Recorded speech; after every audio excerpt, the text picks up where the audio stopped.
আমার ভাইয়েরা, নফসকে কখনো পাত্তা দেওয়া যাবে না, কারণ ইন্নান নাফসা লাআম্মারাহ, নফস মানুষকে খারাপ কাজের দিকে নিয়ে যায়, ঠেলে নিয়ে চলে যায়। ওমা উবাররিউ নাফসি ইন্নান নাফসা লাআম্মারাহ। ইউসুফ আলাইহিস সালাতু ওয়াস সালাম আল্লাহর পয়গম্বর হওয়ার পরেও তিনি বলেছিলেন, আমি নিজেকে নির্দোষ মনে করি না। জুলাইখার সুন্দর রূপ আমার সামনে যখন ডিসপ্লে করলো, 12টা দরজা লাগায় দিয়া যখন আমার ঘরের মধ্যে আমাকে উঠালো, তার ঘরের মধ্যে উঠায় নিয়া তার যৌবনের সমস্ত কিছু যখন আমার সঙ্গে ডিসপ্লে করলো, আমার সামনে যখন সে ফুটে তুললো, আমি বারবার নিচের দিকে তাকাই। পর্দার দরকার পুরুষেরও, পর্দার দরকার নারীরও, কারণ চোখের হেফাজত করবেন নারীও এবং পুরুষ। বরং আল্লাহ রাব্বুল আলামিন চোখের হেফাজত করতে বলেছেন আগে নারীকে না আগে পুরুষকে। আগে পুরুষ, ইয়াগুদ্দু মিন আবসারিহিম, পুরুষ তুমি আগে নিজের দৃষ্টিকে অবনত করো, নিম্নগামী করো। সাইয়েদানা ইউসুফ আলাইহিস সালাতু ওয়াস সালাম আল্লাহর পয়গম্বর, সবচেয়ে সুন্দর সুরত করে, নবীদের মধ্যে সবচেয়ে সুন্দর সুরত করে ইউসুফ আলাইহিস সালাতু ওয়াস সালামকে আল্লাহ পাক দুনিয়াতে পাঠিয়েছেন। সুন্দর চেহারাই তার জন্য ফিতনা হয়ে গেছে, ঠিক কি না? ইউসুফের সুন্দর চেহারা তার জন্য পরীক্ষার কারণ হয়ে গেছে। এত সুন্দর চেহারার ইউসুফ আলাইহিস সালাতু ওয়াস সালাম ছিলেন, জুলাইখা তার জন্য পাগলি হয়ে গেল। সবাই বলছে, জুলাইখা তুমি কি এমন যুবক যার জন্য তুমি পাগলি হয়ে গেছো? কোরআন সাক্ষী, কত সুন্দর কথা। কেন তুমি পাগলি হয়ে গেলে? কি হয়েছে? কি তার ভিতরে রূপ আছে? জুলাইখা বলতেছি, তার মধ্যে কেমন রূপ আছে আমি তোমাদের সামনে একবার করে দেখিয়ে নিয়ে যাব, তোমরা দেখবে তাকে শুধু একটা বার। সেই সময় করলো কি, টেকনিক করে হাতের মধ্যে একটা করে বটি, একটা করে লেবু দেওয়া হলো, সেই লেবুটা কাটার জন্য দেওয়া হলো। সেই সময় ইউসুফ আলাইহিস সালাতু ওয়াস সালামকে তাদের সামনে দিয়ে যখন নিয়ে যাওয়া হলো, সেই লেবু কাটতে কাটতে তার চেহারার দিকে যখন তাকিয়েছে ওই সমস্ত নারীরা, তারা তাদের হাত লেবু কাটতে গিয়ে হাত পর্যন্ত কেটে ফেলেছিল, তবুও তারা তার দর্শন থেকে তারা নিজেকে নিচে নিম্নের দিকে নিয়ে আসতে পারে নাই। হাত যখন কেটে গেছে, জুলাইখা বলতেছে, লেবু কাটতে না হাত কাটলা কেন? সেই সময় বলতেছে, ওই সমস্ত নারীরা সারা জীবন বহু পুরুষ দেখেছে, এমন সুন্দর পুরুষ আমাদের জীবনে কখনো চোখের সামনে পড়ে নাই। আমার ভাইয়েরা, ইউসুফ আলাইহিস সালাতু ওয়াস সালাম সেই সময় কি করলেন? যখন তাকে বিশাল বড় পরীক্ষার মধ্যে তিনি পড়ে গেলেন, ওই জুলাইখাও কম সুন্দরী ছিল না। তৎকালীন দুনিয়ার সবচেয়ে সুন্দরী নারী ছিল জুলাইখা। কিন্তু জুলাইখা এমন করে পরকিয়া করতে চাইলো কেন? স্বামী থাকতে সে অন্য পুরুষের দিকে কেন নজরটা দিল? এটার তাফসীরে, এটার ব্যাখ্যায় বহু কিছু এসেছে। এর মধ্যে একটা ব্যাখ্যা এসেছে, তার স্বামী আজিজে মিশর, সে ছিল পুরুষত্বহীন একটা মানুষ, তার মধ্যে কোনো যৌবন ছিল না, এটা একটা কারণ ছিল। আমার ভাইয়েরা, জুলাইখা যখন তার জন্য দিওয়ানা হয়ে গেল, 12টা দরজা লাগায়া ইউসুফ আলাইহিস সালাতু ওয়াস সালামকে ঘরের মধ্যে তুলে নিয়ে টেকনিক করে যখন তার দিকে তাকানোর জন্য বারবার অফার দিচ্ছে, ইউসুফ আলাইহিস সালাতু ওয়াস সালাম নারীর দিকে তাকান না আল্লাহর দিকে তাকান। আসতে বলবেন না, কার দিকে? আমরা সব সময় তাকাবো কার দিকে? আল্লাহর দিকে তাকাবো। আল্লাহ আমার সবচেয়ে বড় রাজ সাক্ষী, আমার সবচেয়ে বড় রাজ সাক্ষী কে? আল্লাহ। আল্লাহ আমাকে দেখেন, আল্লাহ আমাকে শুনেন, আল্লাহ আমাকে জানেন, সবচেয়ে বড় রাজ সাক্ষী তিনি। ইউসুফ আলাইহিস সালাতু ওয়াস সালাম মাটির দিকে তাকালেন, চক্ষু বন্ধ করলেন, তার শরীর স্পর্শ করতে আসে তিনি পিছপা হতে হতে যখন পিঠটা যখন তার দেয়ালে ঠেকে গেল, সেই দেয়ালে ঠেকা মাত্র আর কোথায় যাবেন, তিনি চক্ষুটা বন্ধ করলেন। চক্ষু বন্ধ করে আল্লাহর কাছে সাহায্য চাইলেন। সেই নারী ফিতনা আজকে দুনিয়াতে সবচেয়ে কম না বেশি বলেন? আল্লাহ রাব্বুল আলামিন সুন্দর করে বলছেন, ইন্নাল্লাযীনা ইয়াতলুনা কিতাবাল্লাহি ওয়া আকামুস সালাতা ওয়া আনফাকু মিম্মা রাযাকনাহুম সিররান ওয়া আলানিয়াহ وأنفقوا مما رزقناهم سرا وعلانية يرجون تجارة لن تبور জোরে বলুন আল্লাহু আকবার। এই তিজারা শব্দটা আল্লাহ রাব্বুল আলামিন আরেকটা সূরার ভিতরে সুন্দর করে বলেছেন, هل أدلكم على تجارة تنجيكم من عذاب أليم تؤمنون بالله ورسوله وتجاهدون في سبيل الله بأموالكم وأنفسكم ذلكم خير لكم إن كنتم تعلمون জোরে বলুন আল্লাহু আকবার। আমি কি তোমাদের এমন একটা বিজনেসের কথা বলবো যে বিজনেস তোমাকে জাহান্নামের আগুন থেকে বাঁচাবে? আল্লাহ রাব্বুল আলামিন কোরআনে কারীমের কোন একটা আয়াতে খুঁজে পাবেন না তিনি বলেছেন নামাজ পড়লে তোমাকে জান্নাত দেওয়া হবে, রোজা রাখলে তোমাকে জান্নাত দেওয়া হবে, হজ করলে তোমাকে জান্নাত দেওয়া হবে, দান করলে তোমাকে জান্নাত দেওয়া হবে। পৃথিবীর যে কোনো কাজের ব্যাপারে আল্লাহ রাব্বুল আলামিন কোরআনে কারীমের মধ্যে আপনি যান মূল কাজের ব্যাপারে আল্লাহ রাব্বুল আলামিন কোথাও বলেন না আমি তোমাকে এই কাজটা করলে জান্নাত দেব। কিন্তু আল্লাহ রাব্বুল আলামিন একটা কাজ করলে জান্নাতটা দিয়ে দিবেন, সেই কাজটাকে আল্লাহ রাব্বুল আলামিন বলছেন জাহান্নামের আগুন থেকে যদি তুমি বাঁচতে চাও একটা বিজনেস তোমাকে করতে হবে, সেটা হলো তুমিনুনা বিল্লাহি ওয়া রাসূলিহি ওয়া তুজাহিদুনা ফি সাবিলিল্লাহি বিআমওয়ালিকুম ওয়া আনফুসিকুম। জোরে বলুন আল্লাহু আকবার। সেই জাহান্নাম থেকে যদি বাঁচতে চাও পাকা ইমানদার তোমাকে হতে হবে। নামাজ পড়লেই কিন্তু পাকা ইমানদার হওয়া যায় না। মুনাফিক নামাজি আছে না নাই? মুনাফিক রোজাদার আছে না নাই? মুনাফিক হাজি আছে না নাই? টাটকা হাজি আবার টাটকা সুদখোর আছে না নাই? আমার ভাইয়েরা, আমার বন্ধুগণ, পাকা ইমানদার যদি হতে পারো, খাঁটি মুজাহিদ যদি হতে পারো, আল্লাহর পথে যদি জিহাদ করতে পারো। জিহাদের একটা ভুল ব্যাখ্যা সমাজে আজকে চালু আছে। আমার ভাইয়েরা, জিহাদ মানে অনেকে সন্ত্রাসের সঙ্গে জোড়ায় দিতে চায়। ইসলামের সর্বোচ্চ চূড়ার নাম হলো জিহাদ। আমার নবীর কথা, সর্বোচ্চ চূড়া হলো জিহাদ। মাম্মাতা ওয়ালাম ইয়াগসু ওয়ালাম ইয়াহদিস বিহি নাফসুহু ফামাতা আলা শু'বাতিন মিনান নিফাক আও কামা ক্বালা আলাইহিস সালাতু ওয়াস সালাম। আমার রাসূল বলেছেন যে ব্যক্তি মারা গেল অথচ জিহাদ করলো না, জিহাদের তামান্নাও রাখলো না, সে ব্যক্তির মরণ যেন মুনাফিকের মরণ। জোরে বলি নাউযুবিল্লাহ। মান সাআলাল্লাহু আশ-শাহাদাতা বিসিদকিন, যে ব্যক্তি আল্লাহর কাছে সত্যিকার অর্থে শাহাদাতের তামান্না রাখে, বাল্লাগাল্লাহুল মানাজিল আশ-শুহাদা, আল্লাহ তাকে শহীদের মর্যাদা দিয়ে দেন। ওয়া ইম্মা তাআলা ফিরাশিহি, তার মওতটা যদি বিছানায় হয়ে থাকে, নিয়ত ঠিক রাখার কারণে বিছানায় মরলে পরে তাই সে শহীদের মর্যাদা পেয়ে যাবে। জোরে বলি সুবহানাল্লাহ। মুনাফিকরা তামান্না রাখতে পারে না। মুনাফিকরা নামাজ পড়তে পারে, মুনাফিকরা রোজা রাখতে পারে, মুনাফিকরা দানও করতে পারে, দেখায় দেখায় দান করবি, কিন্তু মুনাফিকরা কখনো দিন কায়েমের সংগ্রামে কখনো ঝাঁপিয়ে পড়তে পারবে না। জিহাদকে তারা প্রচন্ড ভয় পাবে। অথচ আল্লাহ রাব্বুল আলামিন সমস্ত পয়গম্বরদের জন্য একটা বিষয়কে আবশ্যক করে দিয়েছেন, সেটা হলো কি?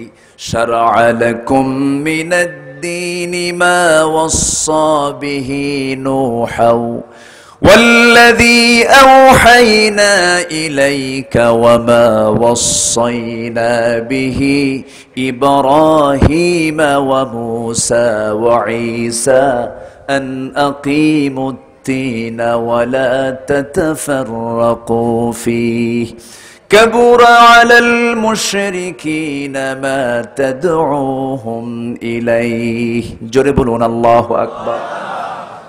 আল্লাহর জমিন আল্লাহর দিন কায়েম করতে গিয়ে মতপার্থক্য সৃষ্টি করো না, বিচ্ছিন্ন হয়ে যেও না, ইখতিলাফ থাকতে পারে, ইফতিরাক করো না, গন্ডগোল সৃষ্টি করো না, হাঙ্গামা নিজেদের মধ্যে সৃষ্টি করো না। কার কথা?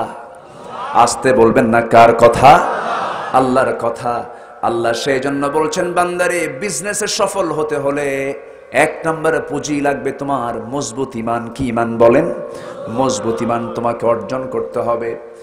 সে আয়াতের সঙ্গে আবার এই জায়গায় অ্যাড করে দিই তিজারা শব্দটা প্রয়োগ করে আল্লাহ রাব্বুল আলামিন এখানে বলছেন বিজনেসে সফল যদি হতে চাও, তোমার ব্যবসায় কখনো লস হবে না, আরো 3টা পুঁজি আমি তোমারে জানায় দিলাম।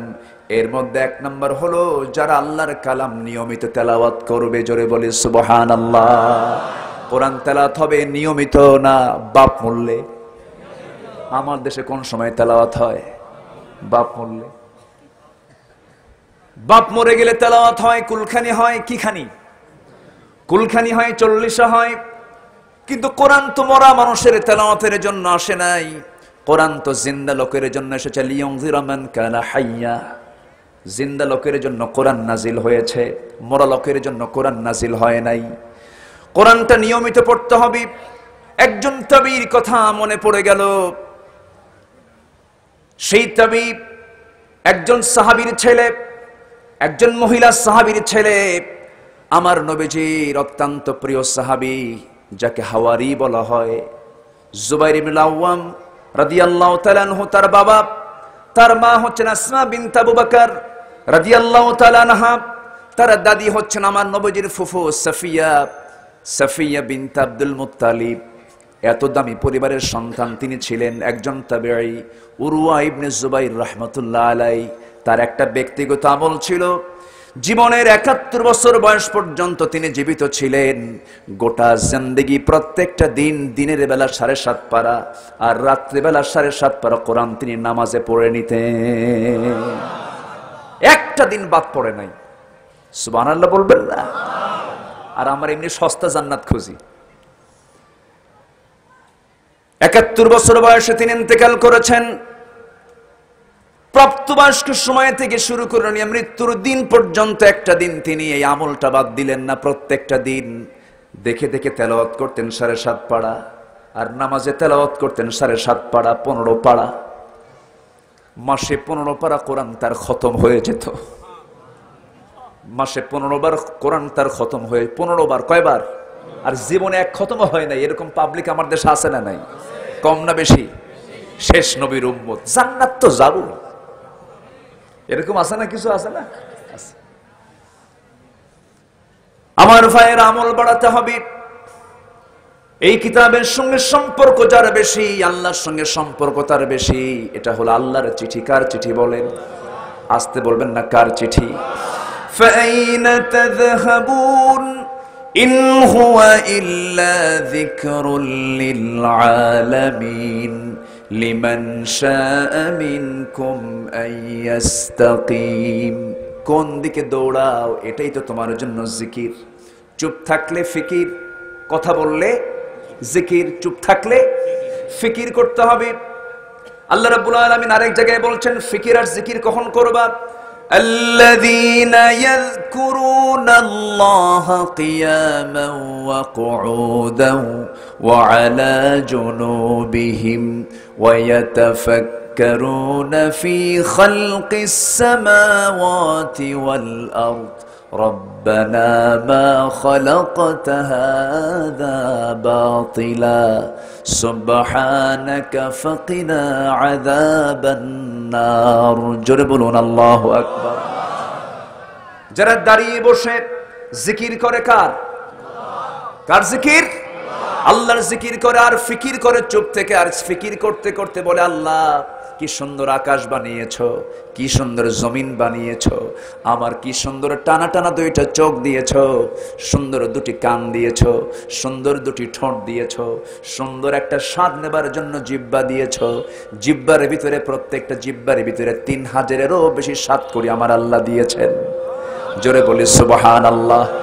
আমি কি জিহ্বার প্রশংসা করব না আল্লাহর প্রশংসা করব? আমি কি নারীর চেহারা দেখে তার প্রশংসা করব না আল্লাহর প্রশংসা করব? স্ত্রীর চেহারার দিকে তাকাবো, কলিজা ঠান্ডা হয়ে যাবে। স্ত্রীকে দেখে খুশি হয়ে বলবো আল্লাহ তুমি এই মহিলাকে কত সুন্দর করে আমার জন্য বানিয়েছো, আলহামদুলিল্লাহ। জোরে বলেন সুবহানাল্লাহ। কিন্তু মেয়ে দেখলে তা আল্লাহরে ভুলে যায়। মেয়েটা বানালো যে আল্লাহরে পাইয়া, আমি তোমার ছাড়া বাঁচবই না, আছে না নাই? অথচ আল্লাহ কত সুন্দর করে নারীকে বানালেন, কত সুন্দর করে সাজালেন, কত সুন্দর লম্বা নাক দিলেন, ডাহুক চোখ দিলেন, প্রশস্ত কপাল দিলেন, যুগল ভ্রু দিলেন, কি সুন্দর চেহারা বানিয়ে দিলেন, ললাটে দিলেন, কত সুন্দর চিকন দুটি ঠোঁট দিয়ে দিলেন, লম্বা কালো কেশ দিলেন, এত সুন্দর করে বানায়া বলেন, আল্লাহ ও বান্দা তুই তোর জন্য আমি আকর্ষণ করে দিয়েছি।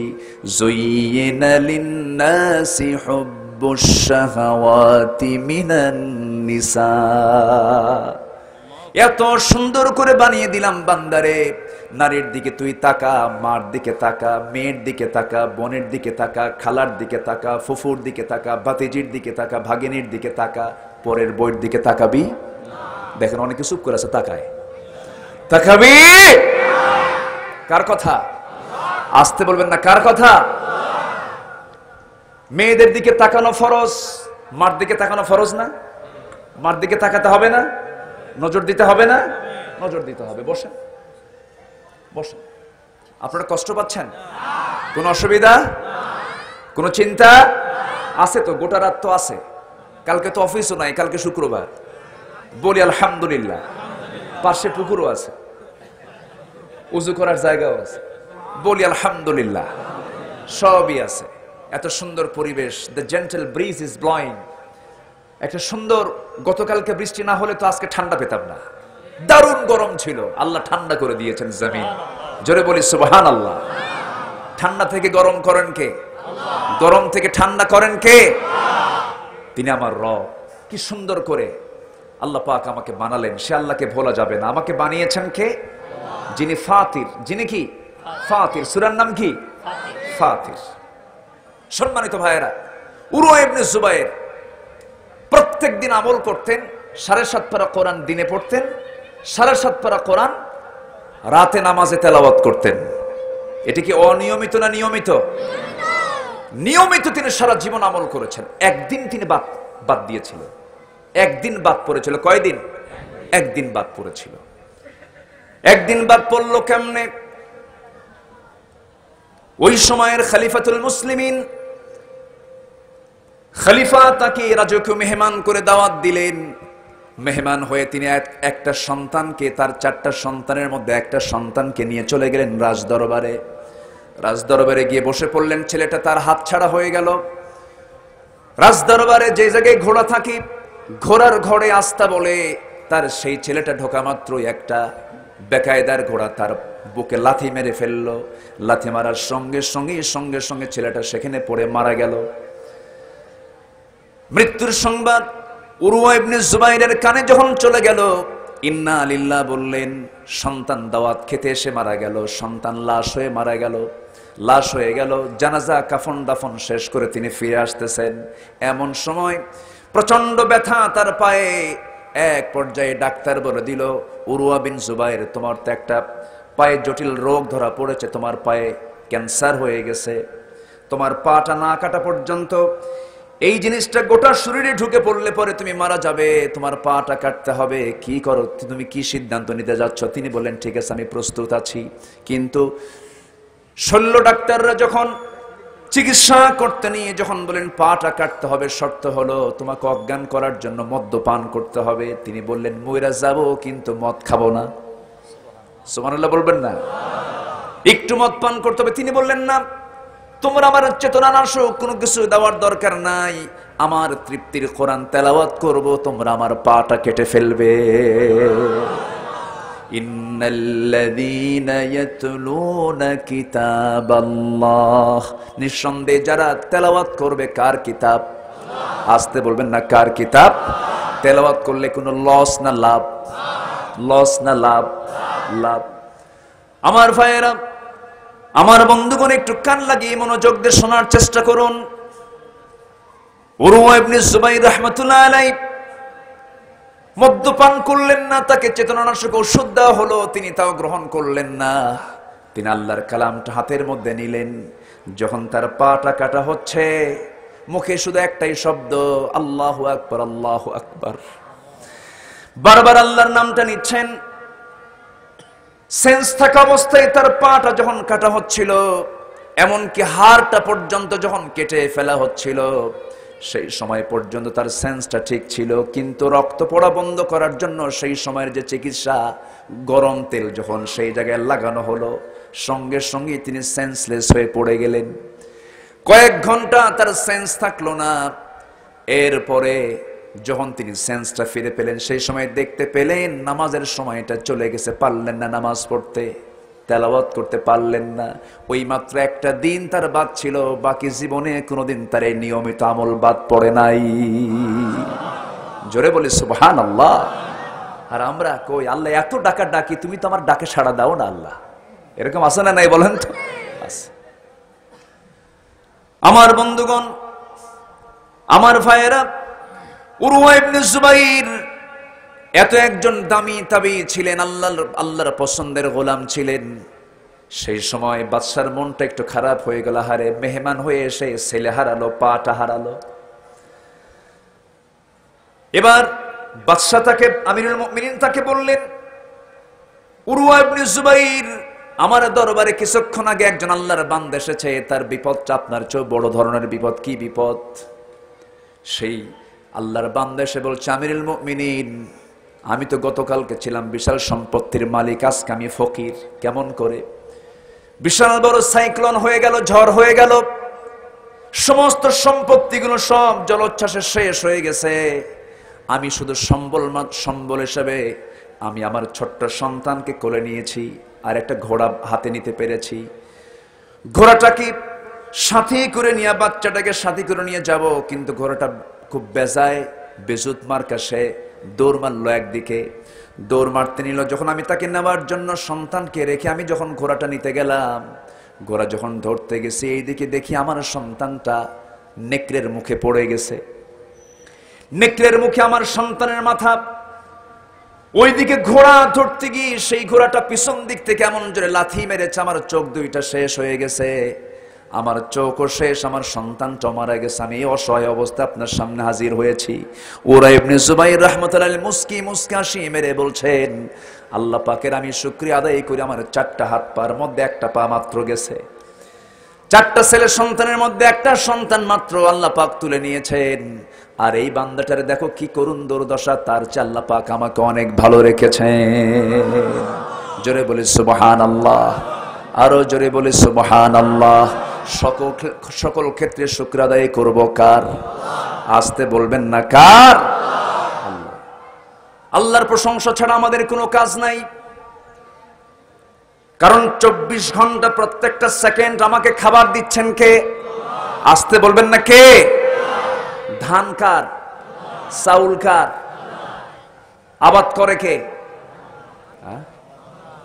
ভালো করে কন, এখন সন্দেহ পড়ে গেছেন। আবাদ করে কে? এটাও ভুল বললেন। আবাদ করেন কে? চাষ করেন কে? আসল চাষি কে? আসল চাষি কে? জারিয়া মানে হচ্ছে চাষি। জারিয়া মানে কি? চাষি। আপনি চাষি? আল্লাহ বলছেন না তুই শুধু চাষি না, আমি আল্লাহ নিজেও চাষি। জোরে বলেন সুবহানাল্লাহ। আল্লাহ নিজে চাষি। আল্লাহ বলছেন, বান্দা তুমি শুধু চাষ করো, তুমি শুধু জমিতে ধানটা লাগায় আসো, সেই ধানটা আমি মাটির ফসফরাস, ক্যালসিয়াম, ম্যাগনেসিয়াম সবগুলো দিয়ে আমি এটাকে বড় করি, ম্যাচিউর করি, বড় করি, তোমার সামনে আমি হাজির করে দেই। বান্দা তুমি আমাকে কেমন করে অস্বীকার করো? সব আমি তোমার জন্য বরাদ্দ করে দিয়েছি। পৃথিবীর এমন কোনো জিনিস নাই, সব কার অবদান? আসতে বলবেন না কার অবদান? আকাশ চলে কার নিয়মে? সূর্য চলে কার নিয়মে? চন্দ্র চলে কার নিয়মে? এই জমিনটা চলে কার নিয়মে? এই চোখটা যে নড়াচড়া করছে কার নিয়মে? আমার রক্তের প্রবাহ, রক্তনালী চলছে কার নিয়মে? সব যদি আল্লাহর নিয়মে চলে, যদি সফলতা আমরা দেখতে পাই, জমিনে চলার জন্য আইনও চলা দরকার কার? আসতে বলবেন না কার? মদ খাওয়া কি? মদ খাওয়া কি? আমার দেশের রাষ্ট্রীয় আইনে মদ খাওয়া কি? বলেন বলেন। মদের লাইসেন্স আছে না নাই? এখন রাষ্ট্র বলল হালাল, আর কোরআন বলতেছে কি? হারাম। প্যাঁচ লাগানা আছে না নাই? আছে না নাই? সুদ খাওয়া কি? আমার দেশে সুদের কারবার আছে না নাই? ব্যাংকে সুদ আছে না নাই? সরকারি ব্যাংকেও সুদ আছে না নাই? সরকারি ব্যাংকের সুদ আল্লাহ পাক বলছেন সুদ আমি হারাম করেছি, আর রাষ্ট্র এটাকে হালাল করে দিয়েছে, আমরা কি কোরআন মানবো না অন্য কিছু মানবো? বলেন কোরআন মানবো না অন্য কিছু মানবো? আমার বন্ধুগণ, সব আমরা মাইনাস করতে পারি, কিন্তু ঈমান কখনো আমরা মাইনাস করতে পারি না, ঠিক কি না? যার কাছে রাষ্ট্র বড় আর ধর্ম ছোট, সে তো ঈমানদার হতে পারে না। ধর্ম বড়, ঠিক কি না? ধর্ম আছে, অস্তিত্ব আছে, ধর্ম নাই তোর অস্তিত্ব নাই। বলে যে রাষ্ট্রে ধর্মের প্রয়োজন নাই, ধর্ম লাগে না কোথায়? ধর্ম সব জায়গায় দরকার আছে না নাই? যারা এই সমস্ত কথা বলে যমক জায়গায় ধর্মের প্রয়োজন নাই, কুত্তা বিদায়ের মতো বিদায় করা দরকার তাদের। কষ্ট পাচ্ছেন আপনারা? দুঃখ লাগে। সম্মানিত ভাইয়েরা, সম্মানিত বন্ধুগণ,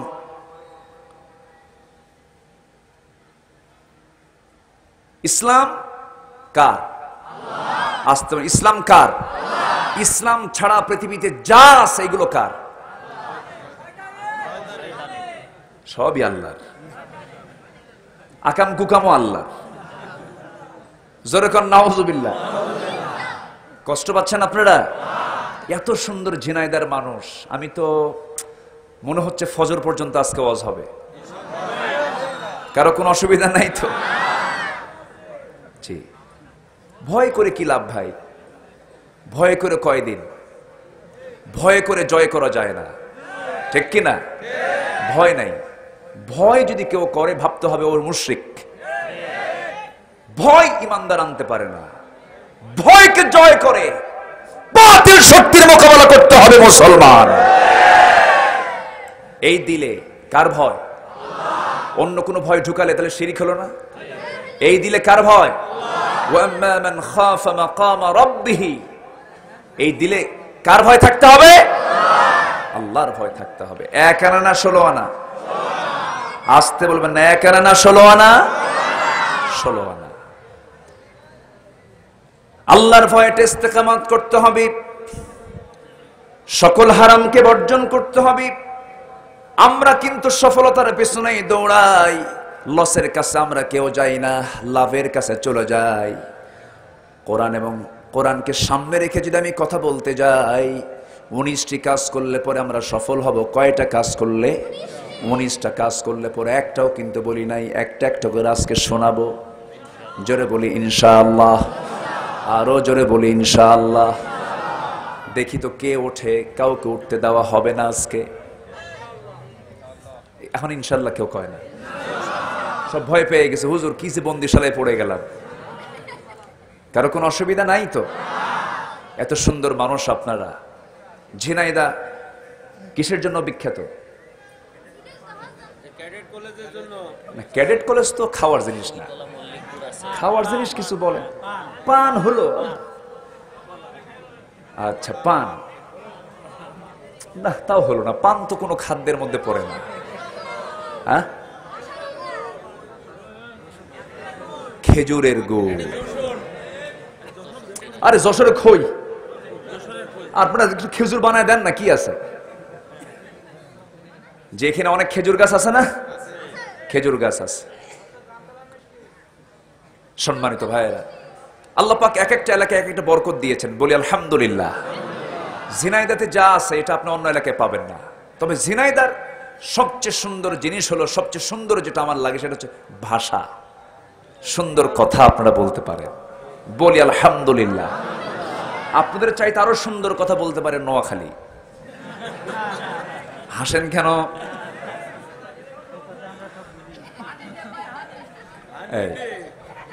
চট্টগ্রাম তারও জটিলতা। সিলেট তো কোনো কথাই নাই, এত জটিল ভাষা, মালাকুল মউতের বুঝতে কষ্ট হয়। এটা কথার কথা বলছে, আবার এটা যেন এটা রূপক ভাবে বললাম যেন এটা দলিল আকারে না আসে। আবার সম্মানিত ভাইয়েরা, আমরা তো কথা একটা বললে পিছনে আবার ব্যাকআপ দিতে হয়। সম্মানিত ভাইয়েরা, সকল ভাষার মালিক কে? এই ভাষাগুলো কে দিয়েছেন? আল্লাহ দিয়েছেন। ওদের ভাষার মধ্যেও কিন্তু মজা আছে, ওই মজা ওরা বোঝে। কিন্তু প্রকৃত যেটা বাংলা ভাষা, এই বাংলা ভাষার প্রাণ এটা হচ্ছে যশোর, ঝিনাইদহ, মেহেরপুর, চুয়াডাঙ্গা, কুষ্টিয়ার ভিতরে একটু ভেজাল আছে, একটু পাবনা ঢুকে গেছে, তাই না? গেদা কি বাসো ভাত খাইছে, এরকম কিছু টানটুন আছে। ওই যে কুমারখালী, খোকসার দিকে একটু সমস্যা আছে, কিন্তু এই দিকে মোটামুটি ঝিনাইদহ, যশোর, মাশাআল্লাহ অনেক সুন্দর ভাষা। বলি আলহামদুলিল্লাহ। আমার নবীর সঙ্গে আপনাদের মিল আছে। রাসূল বলেছেন নাহনু আফসাহুল আরব, আমি রাসূল হলাম আরবের সবচেয়ে শুদ্ধ ভাষী, আরবি ভাষী একজন মানুষ। আপনারা বলতে পারবেন আমরা বাংলার সবচেয়ে শুদ্ধ ভাষী একজন মানুষ, আলহামদুলিল্লাহ। এই দিক থেকে আপনারা টপে আছেন। জি জি, বলি আলহামদুলিল্লাহ। তাহলে শুদ্ধ ভাষায় কথা বলাও একটা বিশাল বোনাস, একটা বিশাল পাওয়া। নোয়াখালীতে জন্ম নিলে তো পানি বলতেই পারতেন না, পানি হানি। আল্লাহ পাক কয় না, আল্লাহ ফাঁক। কত অসুবিধা, হয় না, বুঝলেন কি যে বেকায়দা। এই দিক থেকে এই এলাকা অনেক ভালো। বলি আলহামদুলিল্লাহ, জোরে বলি আলহামদুলিল্লাহ। কিন্তু ঢাকাতে ঝিনাইদার ইমাম বেশি না নোয়াখালীর ইমাম বেশি? নামাজে কিন্তু কোনো ভেজাল নাই, জোরে বলি সুবহানাল্লাহ। ওই নোয়াখালী যখন নামাজে দাঁড়ায় যান, চিটাগাং যখন নামাজে দাঁড়ায় যান, সিলেট যখন নামাজে দাঁড়ায় যান, যশোরে যখন যশোরের লোকটা যখন নামাজে দাঁড়ায় যান, গোটা পৃথিবীর সকল ভাষার মানুষ যখন নামাজে দাঁড়ায় যায়, সবার মাখরাজ, সবার সিফাত, সবার জিহ্বা সমান তালে বলতে থাকে আলহামদুলিল্লাহি রাব্বিল আলামিন। তেলাওয়াত করব কার কালাম? আস্তে বলবেন না, কার কালাম? সবাই বলুন কুল হুয়াল্লাহু আহাদ আল্লাহুস সামাদ লাম ইয়ালিদ ওয়া লাম ইউলাদ ওয়া লাম ইয়াকুল লাহু কুফুয়ান আহাদ। আল্লাহ দুই না এক? আল্লাহ পরের উপর নির্ভরশীল না আত্মনির্ভরশীল? স্বনির্ভর। আল্লাহ কারোর প্রতি তিনি ডিপেন্ডেন্ট হন না, কারো কাছ থেকে তিনি জন্ম হয়ে আসেন নাই, কাউকে তিনি জন্ম দেন নাই, তার সমকক্ষ পৃথিবীর আর কেউ নাই। তিনি কে? আল্লাহ। আল্লাহ আল্লাহ কি? আল্লাহ, তার কোনো বিকল্প কেউ নাই। আরো সুন্দর পরিচয় যদি আমরা জানতে চাই তার, সবার জন্য আয়াতটা জানা খুবই জরুরি, মুখস্থ করে নেব, কারণ এই আয়াতটা জানলে পরে জান্নাত যাওয়াটা সহজ হয়ে যাবে। সে আয়াতটা কি সবাই বলেন? আল্লাহু লা ইলাহা ইল্লা হুয়াল হাইয়ুল কাইয়্যুম লা তা'খুযুহু সিনাতুন ওয়া লা নাওম লাহু মা ফিস সামাওয়াতি ওয়া মা ফিল আরদ من ذا الذي يشفع عنده إلا بإذنه يعلم ما بين أيديهم وما خلفهم ولا يحيطون بشيء من علمه إلا بما شاء وسع كرسيه السماوات والأرض ولا يؤوده حفظهما وهو العلي العظيم জোরে বলুন আল্লাহু আকবার। আয়াতটার নাম কি? আয়াতুল কুরসি। আয়াতুল কুরসি পড়লে সমস্ত সম্পদের জিম্মাদার কে হন? এই নসিহতটা দিছিল কে? না, নবীজি তো দিয়েছেন। এই তো, হ্যাঁ, একজন সুন্দর উত্তর দিয়েছেন। মালামাল রক্ষা করার জন্য সবচাইতে শ্রেষ্ঠ মাধ্যম হচ্ছে আয়াতুল কুরসি। জোরে বলে সুবহানাল্লাহ। এই নসিহতটা আসছিল কার থেকে? শয়তানের কাছ থেকে। ওইদিকে যাব না আমি। শয়তানের কাছ থেকে। শয়তান যা কইছে কথা ঠিক, কিন্তু রেওয়া মানে বর্ণনা করেছে শয়তান। সম্মানিত ভাইয়েরা, সম্মানিত বন্ধুগণ, কেন? 9টা বাক্য সম্বলিত একটা আয়াত। এটা পরিপূর্ণ আল্লাহ তাআলার একটা পরিচয় আল্লাহ পাক এই আয়াতের মধ্যে তিনি তুলে ধরেছেন। সুবহানাল্লাহ। যদি কখনো সুযোগ হয় আয়াতুল কুরসির উপরে আমি একটা তাফসীর এলাকায় যদি আসা হয়, এটা করার সুযোগ যদি আমি পাই আমি করব ইনশাআল্লাহ। বলি ইনশাআল্লাহ। মনে করে দিবেন সেদিন এই বিষয়ে কথা বলব। 9টা বাক্য আছে। কয়টা বাক্য আছে বলেন? 9টা বাক্য মিলে একটা আয়াত শেষ করেছেন কে? আল্লাহ তাআলা। এই কিতাবে আমার নবীর পরিচয় আছে না নাই? আছে না? আছে। আমার নবীর পরিচয়টা হলো গোটা কোরআন। জোরে বলে সুবহানাল্লাহ। গোটা কোরআনে আমার নবীর পরিচয় আছে না নাই? আছে। তবে হ্যাঁ, আমার নবীকে লক্ষ্য করে সরাসরি 3টা সূরা নাজিল করেছেন আল্লাহ রাব্বুল আলামিন। এর মধ্যে সবচেয়ে ছোট্ট সূরা ইন্না আ'তাইনাকাল কাউসার ফাসাল্লি লিরাব্বিকা ওয়ানহার ইন্না শানিআকা হুয়াল আবতার। আরেকটা সূরা আলাম নাশরাহ লাকা সাদরাকা ওয়া ওয়াদা'না আনকা ফিজরাক الذي أنقض ظهرك ورفعنا لك ذكرك। জোরে বলি আল্লাহু আকবার। আরেকটা সূরা যারা পারেন ঠোঁট মিলিয়ে বলুন সওয়াব পেয়ে যাবেন। আয়াত যত বেশি তেলাওয়াত হবে বরকত তত কমবে না বাড়বে। ওয়াদ-দুহা ওয়াল-লাইলি ইযা সাজা মা ওয়াদ্দা'াকা রাব্বুকা ওয়া মা ক্বালা وَلَلْآخِرَةُ خَيْرٌ لَكَ مِنَ الْأُولَى وَلَسَوْفَ يُعْطِيكَ رَبُّكَ فَتَرْضَى أَلَمْ يَجِدْكَ يَتِيمًا فَآوَى। জোরে বলুন আল্লাহু আকবার। আমার নবীর শানে সরাসরি পূর্ণাঙ্গ 3টা সূরা নাজিল হয়েছে। মুজাম্মিল দেওয়া হয়েছে, মুদ্দাসসির দেওয়া হয়েছে। সেই নবীর জন্ম কোন মাসে? আসতে বলবেন না, কোন মাসে? আমার নবীর জন্ম যখন হলো বাপ কি জীবিত ছিলেন নাকি? বাপ জীবিত ছিলেন? ছিলেন না। কিন্তু সন্তান জন্ম নিলে সবচেয়ে বেশি খুশি হয় কে? বলেন। বাবা। সবচেয়ে বেশি খুশি হন বাবা। সেই বাবাটা নাই। স্বামী চলে গেছেন, মা মেনা সন্তান ভূমিষ্ঠ হওয়ার পরপরই তার মনটা খারাপ। চাঁদের চেয়েও সুন্দর আমার রাসূল, এত ফুটফুটে চেহারার আমার নবীজি রবিউল আউয়াল মাসে জন্মগ্রহণ করলেন। আমার নবীজি জন্ম যখন নিলেন, জন্ম নেওয়ার সঙ্গে সঙ্গে গোটা পরিবারে আনন্দ। কিন্তু আম্মা জান মা আমেনা তার মুখটা মরা হয়ে আছে, কারণ আমার স্বামীকে আমি খুশির সংবাদটা দিতে পারলাম না। স্বামী আমার দুনিয়া থেকে বিদায় নিয়েছেন। বিধবা নারী আম্মা জান মা আমেনা মনমরা হয়ে আছেন। একদিন আবু তালেব আমার নবীর নবুয়ত প্রাপ্তির পর একদিন বলতেছে, ভাতিজা মুহাম্মদ, আমি তোমাকে আজকে একটা জটিল প্রশ্ন করব। কি প্রশ্ন? সেই প্রশ্ন হলো, তোমার যখন জন্ম হয়, জন্মের সময় আমি তোমার দ্বারা কিছু আশ্চর্যজনক ঘটনা আমি দেখতে পেয়েছি। চাচা আপনি বলেন কি প্রশ্ন? কি দেখতে পেয়েছেন আপনি বলুন। আমি তো নবুয়ত পেয়েছি, আল্লাহ পাক আমাকে পয়গম্বর করেছেন। আবু তালেব মুসলিম না কাফের? ভালো করে বলেন আপনারা। আমার নবীর কি? আমার নবী যতদিন আবু তালেব জীবিত ছিলেন পৃথক ছিলেন না একসঙ্গে ছিলেন?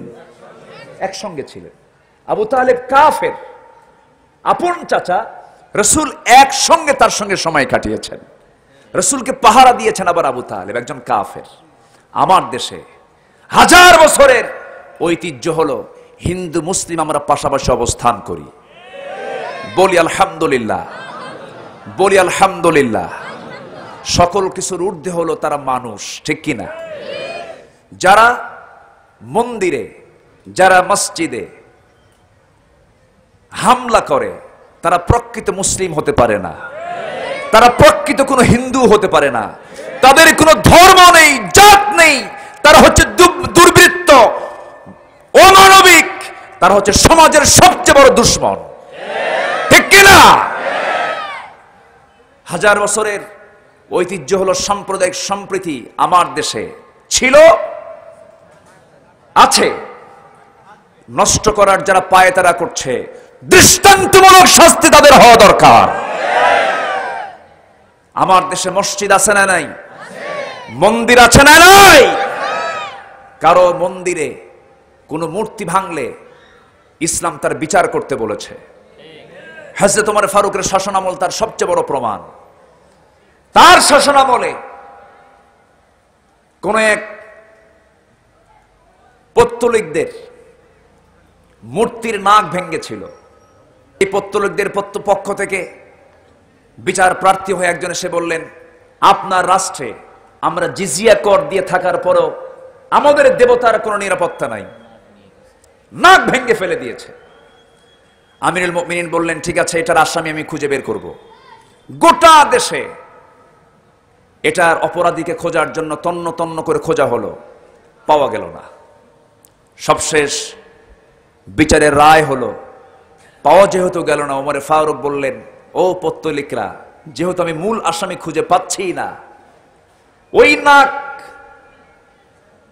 ওই নাকটা ভেঙে ফেলার অপরাধে আমি যেহেতু এই জনপদের নাগরিক, আমি হলাম আমির, আমি হলাম নেতা, আমি হলাম লিডার, আমি হলাম প্রধান আমির, অতএব তোমরা এটার বিকল্প হিসাবে আমার নাকটা তোমরা কেটে নাও। আল্লাহু আকবার বলবেন না? এটার নাম হচ্ছে ইসলাম। এটার নাম কি? আসতে বলবেন, এটার নাম কি?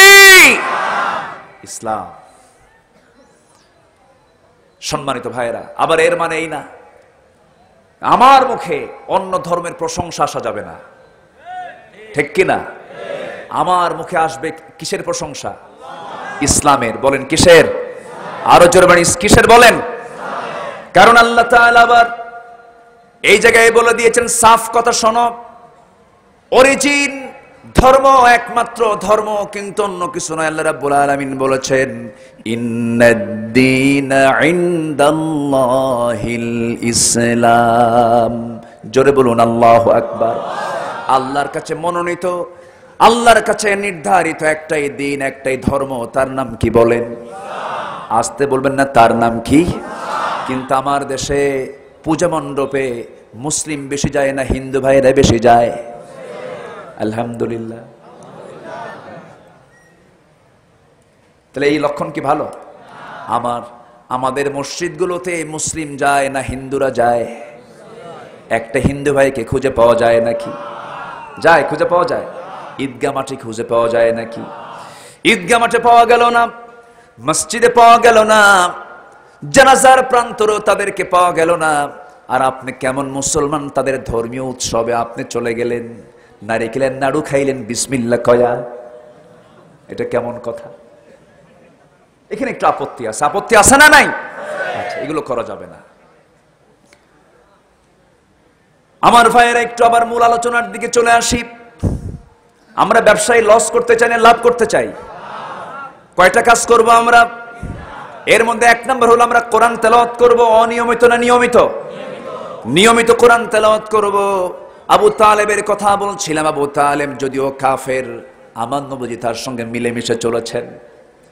আমার নবীজি ইহুদির সঙ্গেও মিলেমিশে চলেছেন, খ্রিস্টানদের সঙ্গেও মিলেমিশে চলেছেন, তাদের সঙ্গে সন্ধি চুক্তি করেছেন, তাদের সঙ্গে অনেক চুক্তি তিনি সম্পাদন করেছেন।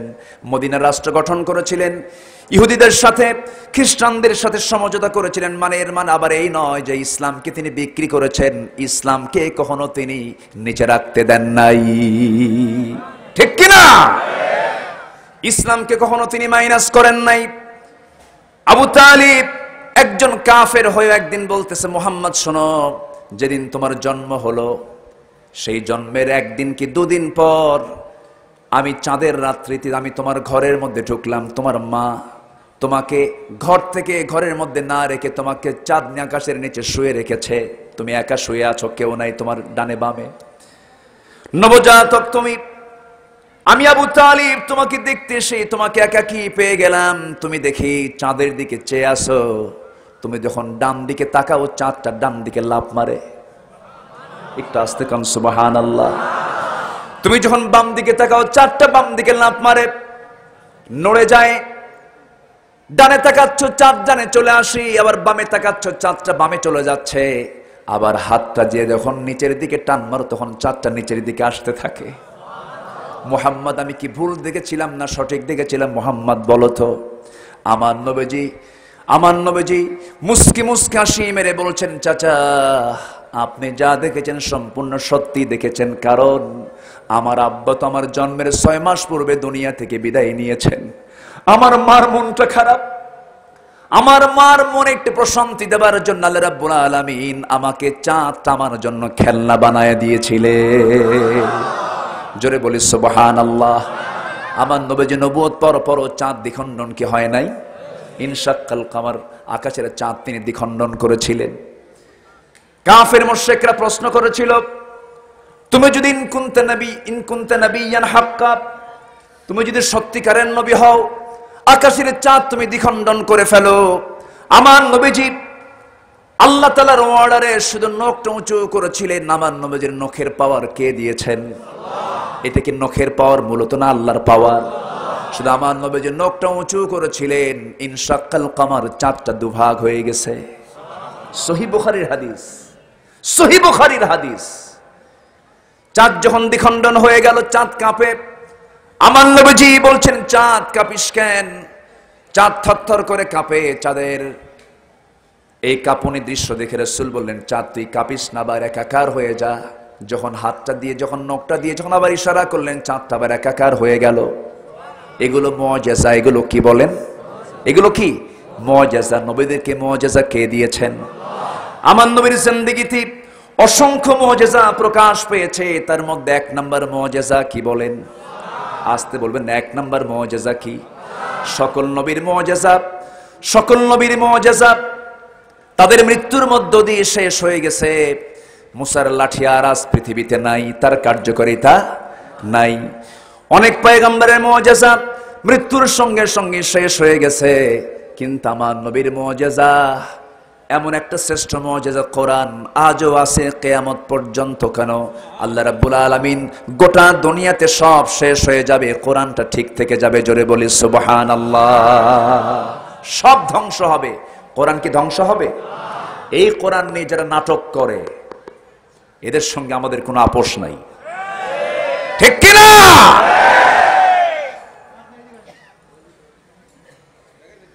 সম্মানিত ভাইয়েরা, কি কোনো অসুবিধা? ও আচ্ছা, আলোচনা চালাবো তো, কোনো অসুবিধা নাই তো?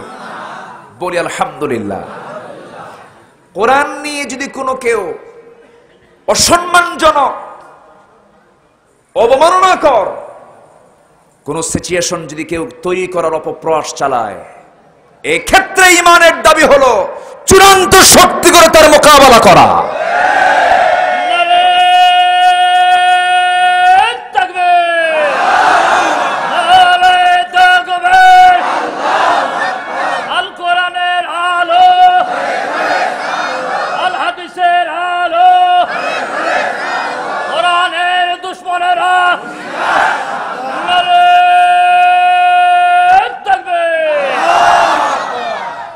আমরা কার নাম নিলাম? আরো জোরে। এই স্লোগান অনেকের সহ্য হয় না, আছে না? আছে না? এরকম আছে না? বলেন। আচ্ছা, সহ্য হয় না কার জানেন? যার নামাজ নাই। নামাজে এই স্লোগান আছে না নাই? আল্লাহু আকবার আছে না নাই? রুকুতে কি? সেজদায় কি? সেজদা থেকে উঠতে কি? আচ্ছা, বাচ্চা যখন জন্ম নেয় তখন কি? হ্যাঁ, আচ্ছা, যখন মরে জানাজা তখনও কয় তাকবীর? তখনও কি বলেন? তাহলে জন্মে, মৃত্যুতে, নামাজে, সকল কাজে আল্লাহু আকবার।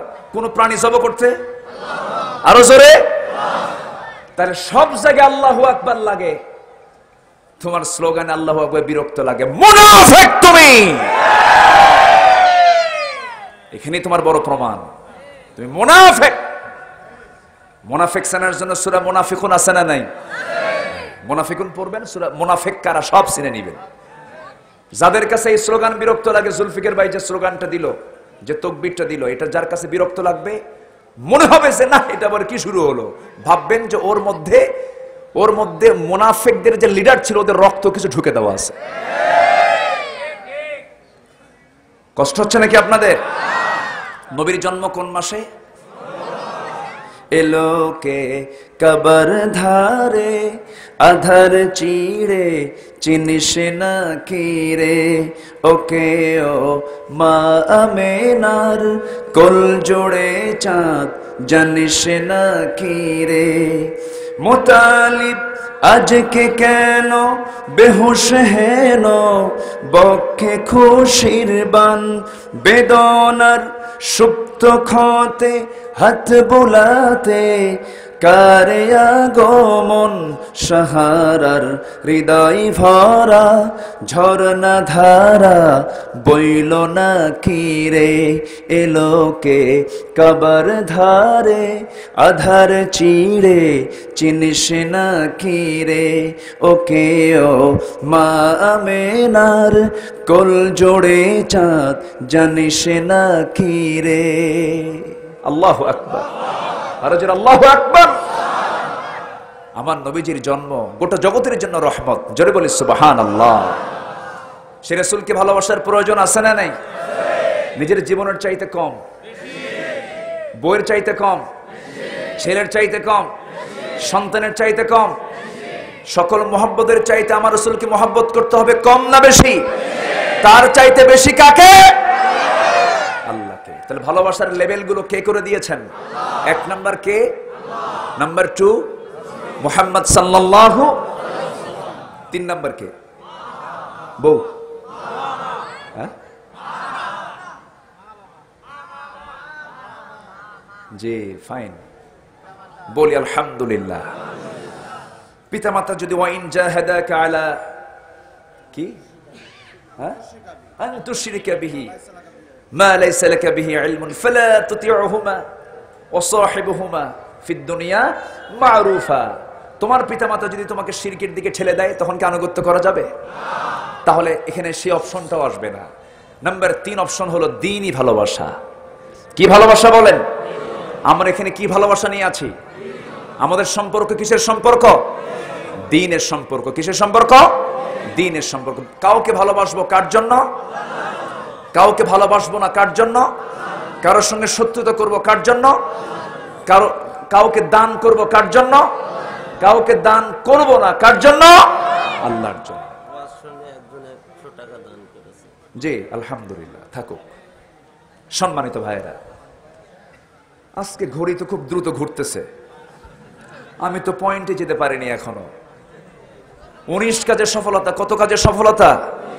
একটাও কি বলছি আমি? লস নাই। কয় কাজে চলতেছে? কয় নাম্বার? আরো কয়টা আছে? 2টা আছে। বলি ইনশাআল্লাহ আজকে হবে, আলোচনা হবে 300, 1.5 ঘন্টা পরে আলোচনা হবে, দেখা যাক। বলি আলহামদুলিল্লাহ। খুব ভালো মানুষ, সবাই বসেন। জি, কোনো টেনশন নাই, ফজর পর্যন্ত আছি আমরা। জি খুব ভালো। জি না, এটা পড়ে। জি, কষ্ট পাচ্ছেন আপনারা? এখান থেকে কে ওঠে, কে ওঠে নাকি?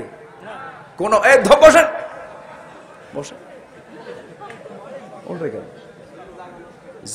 মানে ওঠার কোনো সুযোগ নাই। জি জি, বলি ইনশাআল্লাহ। তাহলে আমরা সফল হতে হলে কয়টা কাজ করব? 19টা কাজ। কয়টা কাজ? 19টা কাজ। 1 নাম্বার হলো আমরা আত্মশুদ্ধি লাভ করব। আমাদের নফসের মধ্যে ভেজাল আছে না নাই? নফস কি ভালো কিছু চায় না খারাপ কিছু চায়? জমির আইল ঠিক রাখতে চায় না একটু ঘুরাতে চায়? বলেন তো। মনে হয় একটু বেশি করে নেই, নেওয়ার সময় বেশি নেই, দেওয়ার সময় কম দেই। এই নফসের মধ্যে ভেজালি আছে না নাই? আমার ভাইয়েরা, সাফল্য যদি আমরা অর্জন করতে চাই 19টা কাজ আমরা করে যাব। আজকে যদি সময় পেয়ে যায় একটা একটা করে আমি বলার চেষ্টা করছি। এর মধ্যে 1 নাম্বার হলো আমরা নফসের শুদ্ধতা নিয়ে আসবো, তাসকিয়াতুন নফস নিয়ে আসবো। আল্লাহ রাব্বুল আলামিন বলছেন কোন ব্যক্তি প্রকৃত সফল কাম? قد أفلح من تزكى وذكر اسم ربه فصلى قد أفلح من زكاها وقد خاب من دساها। জোরে বলুন আল্লাহু আকবার। নফসকে ঠিক রাখলে পরে সব ঠিক হয়ে যাবে। নফসকে যদি আমরা বেঠিক রেখে ফেলি সব আমাদের শেষ হয়ে যাবে। এই জন্য নফসের ট্রিটমেন্ট সবার আগে না সবার পরে? আমাদের অসুখ হলে পরে ডাক্তারের কাছে চলে যাই, তিনি জ্বরের ওষুধ দিয়ে দিলেন, ডায়াবেটিসের ওষুধ দিয়ে দিলেন, কিন্তু নফসের এই রোগ সারার জন্য, রুহের খোরাক মেটানোর জন্য, রুহের ভিতরে যে খোরাকের প্রয়োজন হয়, রুহের খোরাক মেটাবে কোন কিতাব বলেন? আসতে বলেন কোন কিতাব? আজকে আমরা এখানে কিসের খোরাক নিয়ে এসেছি? রুহের খোরাক। কিসের বলেন? বলেন রুহের খোরাক। কি দিয়া? কোরআন দিয়ে আমরা মেটাতে এসেছি। আমার ভাইয়েরা, নফসকে কখনো পাত্তা দেওয়া যাবে না, কারণ ইন্নান নাফসা লাআম্মারাহ, নফস মানুষকে খারাপ কাজের দিকে নিয়ে যায়, ঠেলে নিয়ে চলে যায়। ওমা উবাররিউ নাফসি ইন্নান নাফসা লাআম্মারাহ। ইউসুফ আলাইহিস সালাতু ওয়াস সালাম আল্লাহর পয়গম্বর হওয়ার পরেও তিনি বলেছিলেন, আমি নিজেকে নির্দোষ মনে করি না। জুলাইখার সুন্দর রূপ আমার সামনে যখন ডিসপ্লে করলো, 12টা দরজা লাগায় দিয়া যখন আমার ঘরের মধ্যে আমাকে উঠালো, তার ঘরের মধ্যে উঠায় নিয়া তার যৌবনের সমস্ত কিছু যখন আমার সঙ্গে ডিসপ্লে করলো, আমার সামনে যখন সে ফুটে তুললো, আমি বারবার নিচের দিকে তাকাই। পর্দার দরকার পুরুষেরও, পর্দার দরকার নারীরও, কারণ চোখের হেফাজত করবেন নারীও এবং পুরুষ।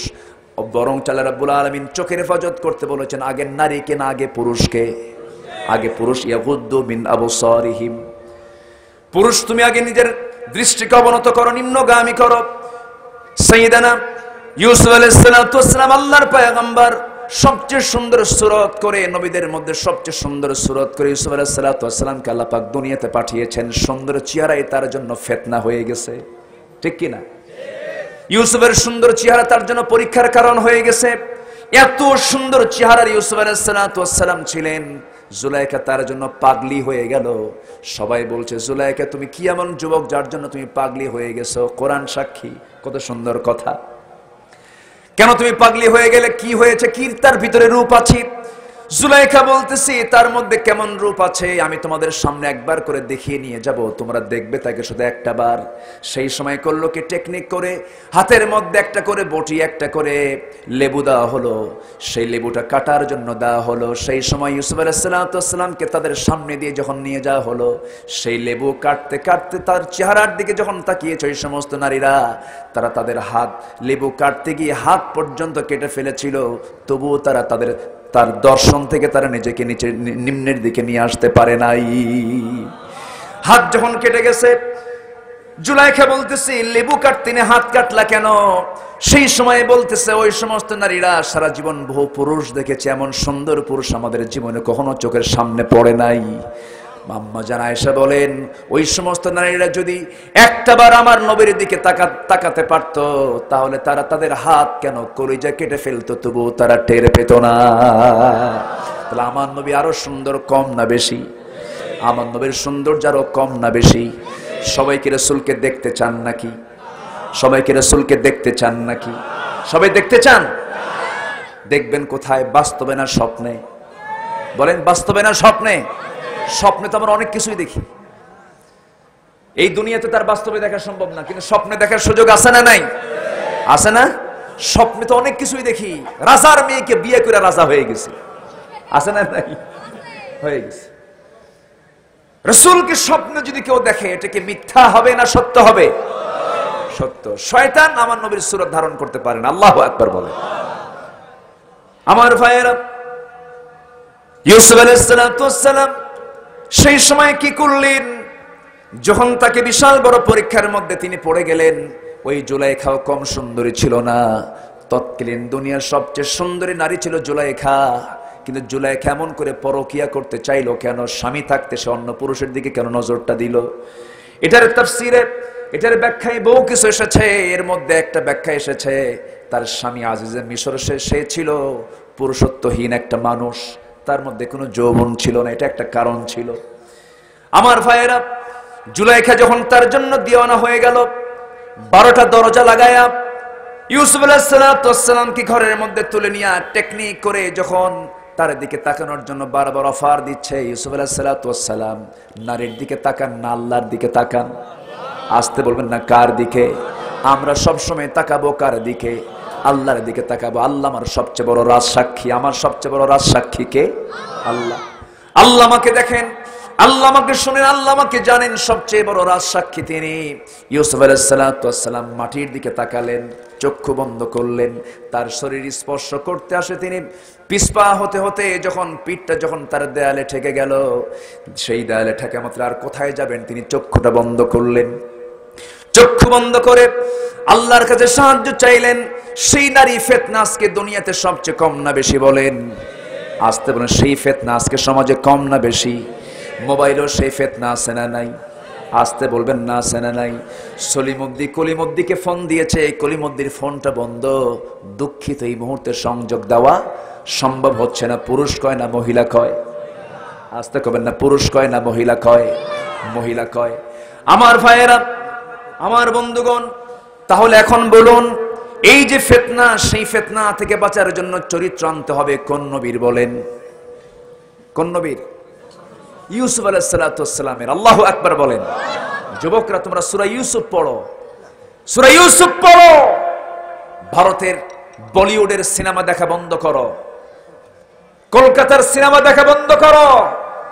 যারা সিনেমার নায়ক নায়িকা, তাদের জীবনের শান্তি নাই, তাদের নাটক সিনেমা দেখে তোমার শান্তি হবে কেমনে? ঠিক কি না?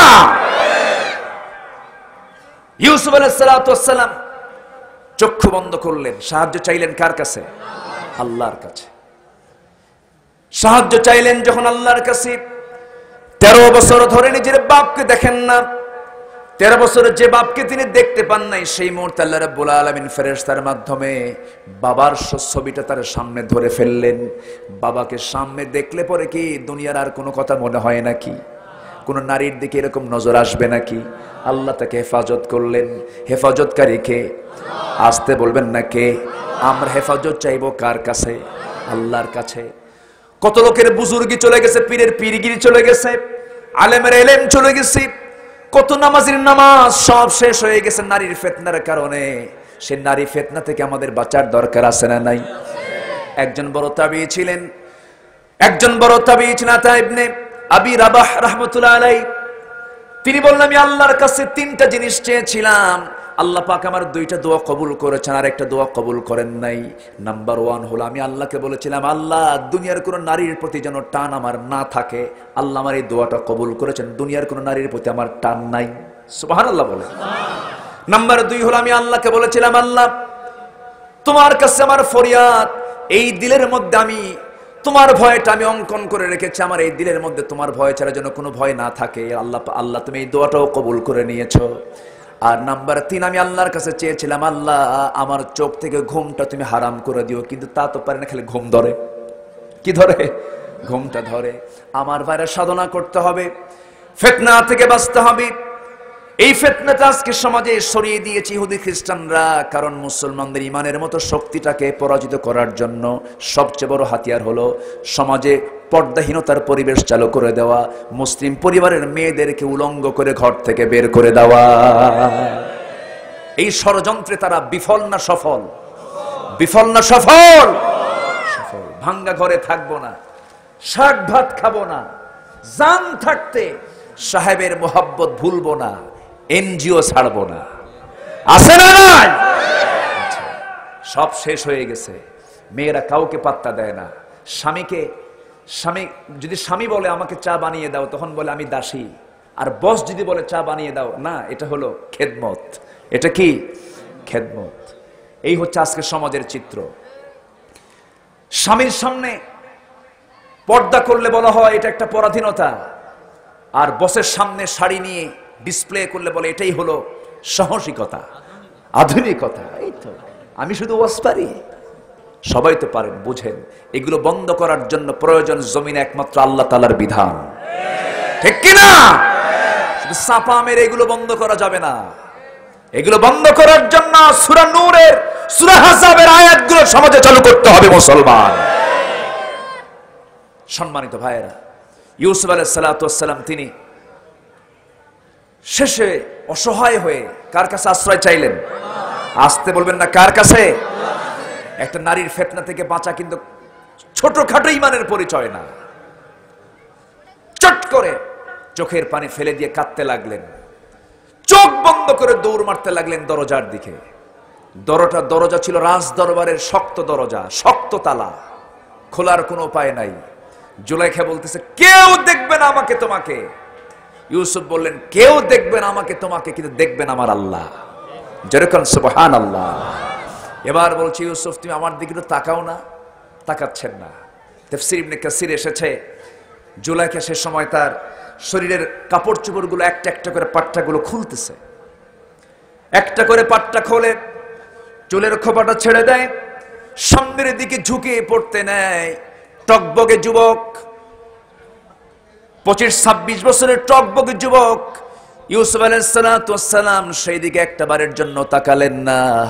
দুনিয়ার সমস্ত যুবকদেরকে জানান দিচ্ছেন, যুবকরা জান্নাত যদি পেতে চাও তোমরা আমি ইউসুফ আলাইহিস সালাম আমার চরিত্রের মতো চরিত্র তোমরা অর্জন করো, কারণ কিয়ামতের দিন আল্লাহ রাব্বুল আলামিন রাজুলুন ইদা দাআতহু ইমরাতান যাত হাসাবিন ওয়া জামালিন ইন্নী আখাফুল্লাহ, সেই সমস্ত যুবককে আল্লাহ পাক আরশের ছায়ার নিচে স্থান দিবেন যে যুবককে একটা লাইলি এসে বলবে, একটা আলিয়া এসে বলবে আমি তোমাকে দারুণ ভালোবাসি, আর যুবক বলবে আমি আল্লাহকে সবচেয়ে বেশি ভালোবাসি। যেরকম সুবহানাল্লাহ। এরকম করে অফার করবে, সে আল্লাহকে ভালোবাসবে, ওই ফিতনার দিকে যাবে না, ওই ফাসাদের দিকে সে যাবে না। ইউসুফ আলাইহিস সালাম যখন তার সামনে চুলের খোপাটা ছেড়ে দিল, চক্ষুটা বন্ধ করলেন, ভাবলেন দরজার দিকে একটা দৌড় মারি দেখি তো শেষ চেষ্টা করে কি হয়। দরজার দিকে দৌড় মারলেন। ওয়াল্লাযীনা জাহাদু ফিনা লানহাদিয়ান্নাহুম সুবুলানা, যে বান্দা আমার দিকে আসতে চায় আমি তার জন্য দরজাটা খুলে দেই, পথ খুলে দেই। ওয়াল্লাযীনা জাহাদু ফিনা লানহাদিয়ান্নাহুম সুবুলানা, সাবিলের বহুবচন সুবুল। একটা দরজা নয়, 12টা দরজা তার জন্য খুলে গেল। সকল দরজা আল্লাহ রাব্বুল আলামিন তার জন্য খুলে দিলেন। পটপট করে খুলে গেল, বাইরে বের হয়ে গেলেন। বাইরে বের হয়ে দেখেন জুলাইখার স্বামী তার সামনে দাঁড়ানো। এমন সময় পিছন থেকে তার জামার পিছন থেকে একটা আস্তিনটা টান মেরেছে। লম্বা লম্বা নখ ছিল, এখনো নখ বড় বড় নখ। মহিলা আছে না নাই? আসতে বলবেন না, আছে না নাই? এটা কিন্তু এখনকার স্টাইল না, আগের স্টাইল। আগের থেকে এগুলো চলে আসছে। যখন টান দিয়েছে, জুব্বার পিছনে যখন ছিঁড়ে পড়েছে, সম্পূর্ণ এগুলো আয়াত কিন্তু কামিসুহু মিন দুবুরিন, পিছন দিকে যখন টান মেরেছে তখন ছিঁড়ে গেছে। বাদশা আজিজ দেখে প্রমাণ হয়ে গেল জুব্বার পিছনে ছিঁড়েছে, মানে হলো ইউসুফের কোনো মাত্র দোষ নাই। ইউসুফ দৌড় মেরে বাঁচতে চেয়েছে, জুলাইখা দোষী হয়ে তাকে টানতে এসেছে। প্রমাণ হলে কি হবে? লাভ হলো না। রাজদরবারের রাজধানীর দোষ প্রমাণ হলে রাজার সম্মানটা কোথায় চলে যায়? বিচারটা সম্পূর্ণ উল্টে গেল। এখনো বিচার উল্টায় কিনা? আসতে উল্টায় কিনা? সলিমুদ্দির বিচার কলিমুদ্দির ঘাড়ে যায়, কলিমুদ্দির বিচার সলিমুদ্দির ঘাড়ে চলে যায়। কিন্তু আমার নবীজির শাসনামলে, খলিফা ওমরের শাসনামলে, হযরত আলীর শাসনামলে এমন একটা বিচার হয়েছিল, এমন বিচারের রায় সেই সময় দেওয়া হয়েছিল। রাসূল বলেছিলেন, শোনো, যে মহিলা চুরি করেছে, অনেক ধনাঢ্য পরিবারের মহিলা হতে পারে, ওমর তুমি আমার কাছে আপিল করতে এসেছ। ওই ফাতিমা চুরি না করে, ওই চুরি করেছিল ফাতিমা নামে একজন মহিলা, ওই ফাতিমা চুরি না করে যদি আমার কন্যা ফাতিমা যদি চুরি করে ধরা পড়ে যেত, আমি এই জায়গায় কোনো প্রকার স্বজনপ্রীতি দেখতাম না। আমি নবীজি সবার চোখের সামনে আমি আমার মেয়ের হাতটা টেনে এনে আমি কেটে ফেলে দিতাম। যেরকম সুবহানাল্লাহ। সেই বিচার কি সবাই দেখতে চান নাকি? সেই বিচার হবে কি দিয়া? আসতে বলবেন না, কি দিয়া? কি বিচারক তারা ছিলেন? কাজী শুরাইহ, একজন বিচারক ছিলেন কাজী শুরাইহ ইবনুল হারিস আল কিন্দি, ইয়েমেনের মানুষ। কাজী শুরাইহ এত 117 বছর তিনি হায়াত পেয়েছিলেন। 60 বছর তিনি বিচারকের দায়িত্ব পালন করেছেন। তাবি ছিলেন, ওমরের আমলে শাসক ছিলেন, হযরত আলীর আমলে শাসক ছিলেন। দুইজন খলিফার বিরুদ্ধে তিনি রায় পর্যন্ত দিয়েছিলেন। আল্লাহু আকবার। খলিফার বিরুদ্ধে বিচারক রায় দেয়, খলিফার বিরুদ্ধে বিচারক রায় দেয়। আল্লাহু আকবার। খলিফার বিরুদ্ধে। কোন খলিফা? ওমরের মতো মানুষ। ওমর রাদিয়াল্লাহু তাআলা আনহু একটা ঘোড়া কিনেছেন। কি কিনেছেন? ঘোড়া। ঘোড়া কিনে সেই ঘোড়াটা নিয়ে তিনি উঠলেন, ঘোড়া দাবড়ালেন। কিছুক্ষণ দাবড়ায় দেখেন ঘোড়ার হাঁটতে পারে না। বিক্রেতার কাছে এসে বলেন, এই তুমি আমাকে অকেজো ঘোড়া দিয়েছ। ঘোড়াওয়ালা বলে, অসম্ভব, আমি ঘোড়া আপনাকে সুস্থ দিয়েছি, অসুস্থ হয়ে গেছে। কেন আমি এই ঘোড়া নেব না?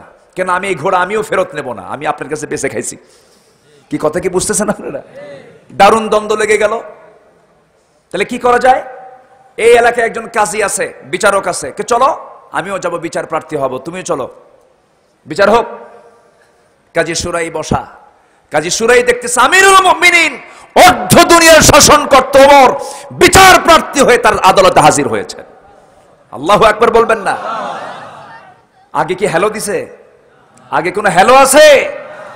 বললেন, কাজী সাহেব ঘোড়া কিনছিলাম, ঘোড়া কিনে দেখি 2 মাইল যেতেই যেতে কাইট পড়ে গেছে।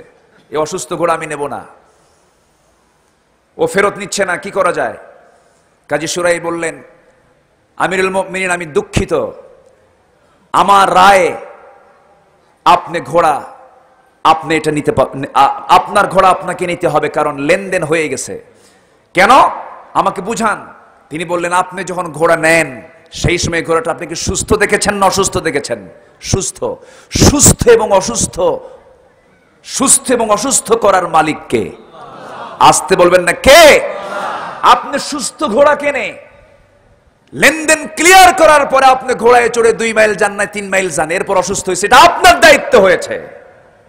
আপনি এই ঘোড়ার ফেরত দিতে পারবেন না। টাকা নিয়ে গেছে, ঘোড়া আপনার, সুস্থ এখন অসুস্থ, এটা আপনার দায়িত্ব।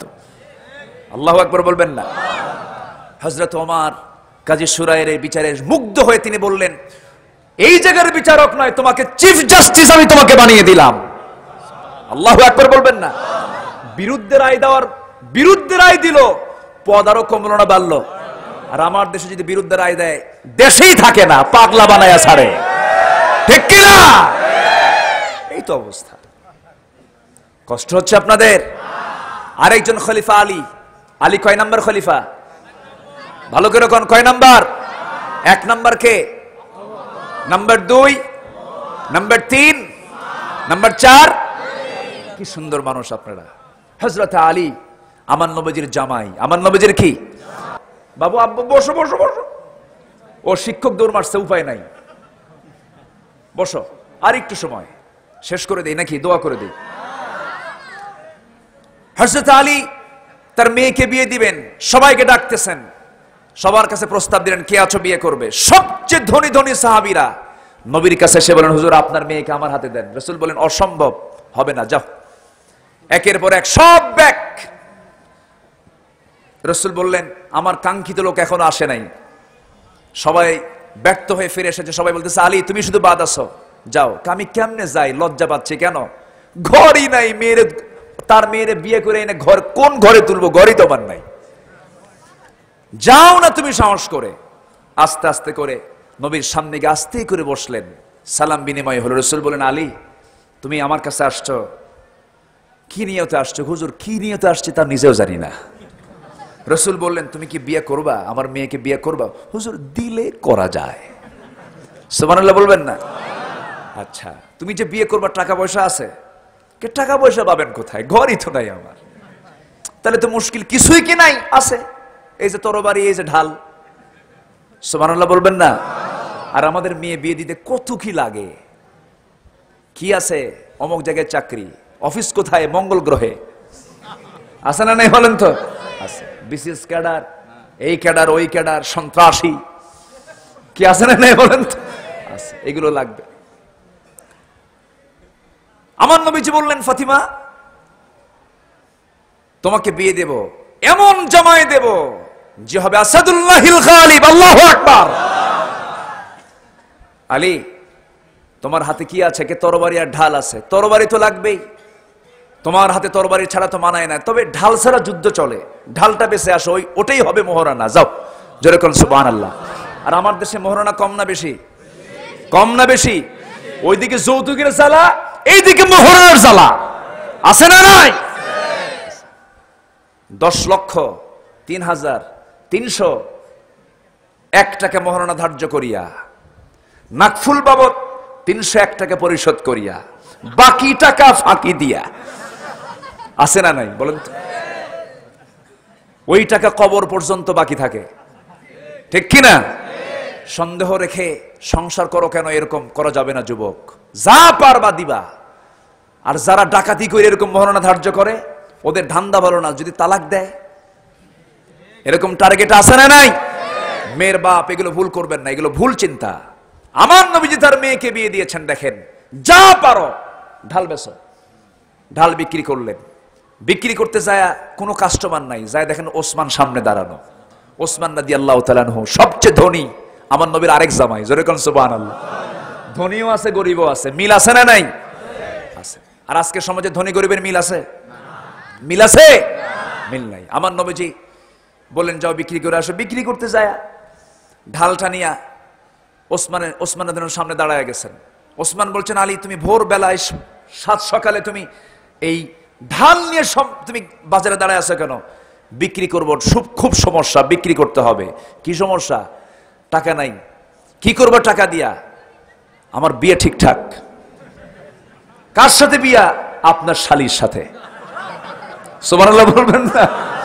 এদিকে হযরত ওসমান জানেন না বিয়ে ঠিকঠাক হয়ে গেছে। বড় জামাই কিন্তু জিন্নুরাইন, দুটো মেয়ের জামাই তিনি। সুবহানাল্লাহ। একটা মারা গেছে, একটা মেয়ে আরেকটা মেয়েকে দিয়েছেন। রাসূল বলতেন মাঝে মাঝে, আমার যদি আরেকটা মেয়ে থাকতো আরেকটা মেয়ে আমি ওসমানকে দিতাম।